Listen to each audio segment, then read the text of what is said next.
আজকে সকাল সকাল চলে গেছি মালা আনতে, কারণ আজকে হচ্ছে নবমী পুজো। তো দেখো মালা নিয়ে চলেও এসেছি। আমার মালাটাই কিন্তু সর্বপ্রথম মায়ের গলায় পরানো হয়েছে, কারণ আমি যখন অত সকালবেলা মালা দিতে গেছিলাম তখনও কিন্তু মায়ের গলায় কোনো রকমেরই মালা পরানো হয়নি। তাই আমার মালাটাই সর্বপ্রথম মায়ের গলায় পরানো হয়েছে।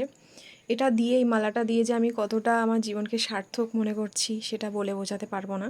আমার অনেক দিনের ইচ্ছা ছিল যে আমি মাকে এরকমভাবে 108টা পদ্ম দিয়ে মালা দেব, কিন্তু সেটা সময় সুযোগে দিয়ে উঠতে পারিনি।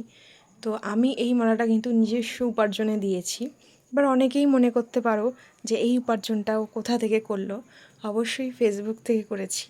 তো আমার উপার্জনের টাকার উপর সর্বপ্রথম আমার ভগবানদের উপর মানে ভগবানদেরই অধিকার আছে। তো তাদের সহায়তা ছাড়া আমি কোনো কিছুই করতে পারি না। তো যেইটুকানি করতে পেরেছি আজ ভগবানদের আশীর্বাদ আছে বলে মাথায়, তাই করতে পেরেছি। তো তাদের জন্য তো এইটুকানি করতেই হয়। আর আমি এইটুকানি করে ঠাকুরের জন্য আমি অনেক খুশি হয়েছি যে আমি করতে পেরেছি। আর এই বছর আমি আমার মনের আশাটা পূর্ণ করতে পেরেছি। সবই মা জগদ্ধাত্রীর আশীর্বাদের জন্যই হয়েছে। তো অবশ্যই কিন্তু জানাবে যে আমাদের মা জগদ্ধাত্রীকে কেমন লাগছে। এটা কিন্তু আমাদের ইছাপুর অশোকনগরে হয়ে থাকে পুজোটা। আর এই পুজোটা কিন্তু আমাদের পাড়ার মহিলারাই করে। পাড়ার কাকিমা জেঠিমারা মিলেই এই পুজোটা পুরো ব্যাপারটাকে অর্গানাইজ করে। অবশ্যই জানাবে কেমন হয়েছে। এখনের মতন টাটা।